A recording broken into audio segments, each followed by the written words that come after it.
नमस्कार दोस्तों, परस plus India के मंच में हम आपका स्वागत करते हैं और आज हम चर्चा करेंगे दीनदयाल उपाध्याय जी के विचारों की और दर्शन की, जो आज भी जीवित है और आज भी प्रासंगिक है। इन्हीं के माध्यम से देश की वर्तमान समस्याओं का समाधान आसानी से किया जा सकता है। आज शिक्षा की व्यवस्था बड़ी चिंताशील दौर में पहुंच चुकी है। शिक्षा व्यवस्थाओं को दो वर्गों में बांट दिया गया है। एक वर्ग है जहां शिक्षा महंगी है, लेकिन उसकी पहुंच और उसका लाभ सिर्फ सीमित वर्ग ही उठा पा रहे हैं, और दूसरी तरफ है सस्ती शिक्षा, जिसकी दिशा और दशा दोनों ही धरातल पर जा रही है, जहां पर मूलभूत सुविधाएं भी मौजूद नहीं है। शिक्षा बाजारीकरण से ग्रसित होकर के एक व्यवसाय का रूप ले चुकी है, जिसमें शिक्षा का कहीं भी नामो निशान नहीं है। वो सिर्फ एक बिजनेस कंपनियां बन चुकी हैं शिक्षा संस्थानों के नाम पर। दीनदयाल उपाध्याय जी को इस बात का पता लग चुका था और वो मानते थे कि शिक्षा समाज का दायित्व है और समाज को दायित्व निभाना चाहिए। बच्चों को शिक्षा देना समाज और देश के अपने हित में शामिल है। आज चिकित्सा भी शिक्षा की तरह दो वर्गों में बढ़ चुकी है। यह भी एक बिजनेस कंपनियों की तरह काम कर रही है। दीनदयाल जी निःशुल्क चिकित्सा और शिक्षा का सुझाव देते हैं। वे मानते हैं कि पूंजीवादी अर्थव्यवस्था और समाजवादी अर्थव्यवस्था का मानव का विकास करने में असमर्थ हुई है। वे मानते हैं कि पूंजीवादी अर्थव्यवस्था और समाजवादी अर्थव्यवस्था मानव का विकास करने में असमर्थ साबित हुए हैं। दीनदयाल जी का अंत्योदय विचार आज भी प्रासंगिक और जीवित है। अब तो हम वैश्वीकरण और उदारीकरण के स्वरूप को दोनों को चख चुके हैं। अमीर व गरीब के बीच लगातार खाइयाँ बढ़ती जा रही हैं, दोनों के बीच दूरियां लगातार बढ़ती जा रही हैं। वह व्यक्तिवादी और उपभोगवादी सोच का परिणाम है। विकास हुआ, ये हम नहीं कहते विकास नहीं हुआ, विकास हुआ, लेकिन विकास असंतुलित था।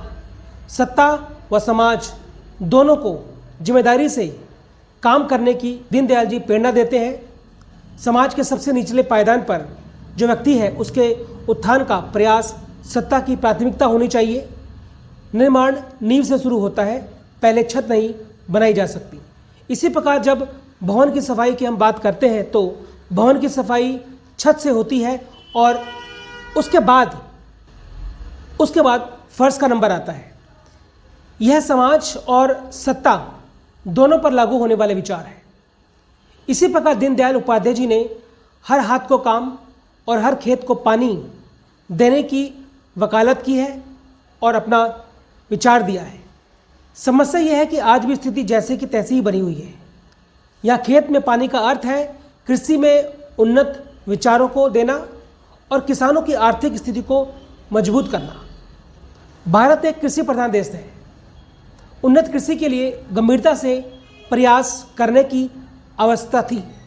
किसानों की आर्थिक स्थिति को मजबूत बनाने के लिए प्रयास करने चाहिए थे, लेकिन नहीं हुए।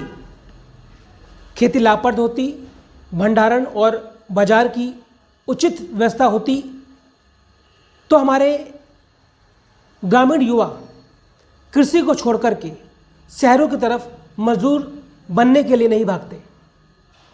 शहर व गांवों के बीच में असंतुलन बन गया है। दोनों के बीच एक भारी असंतुलन पैदा हो गया है। विकास चाहे जितनी गति से हो जाए, लेकिन जब तक हर आदमी को, जब तक हर युवा को हर हाथ को काम नहीं मिल जाता, तो वो विकास हमेशा अधूरा ही रहेगा। कृषि व उद्योग व्यापार एक दूसरे के बिना अधूरे हैं। इनका टकराव नहीं होना चाहिए। देश के आर्थिक और संतुलित विकास के लिए, देश के संतुलित और आर्थिक विकास के लिए दोनों का योगदान बराबर रहा है। हमें उनके विचारों को समझकर उन पर अमल करना होगा, क्योंकि वर्तमान समस्याओं का समाधान दीनदयाल उपाध्याय जी के दर्शन और विचारों में छिपा है। नमस्कार।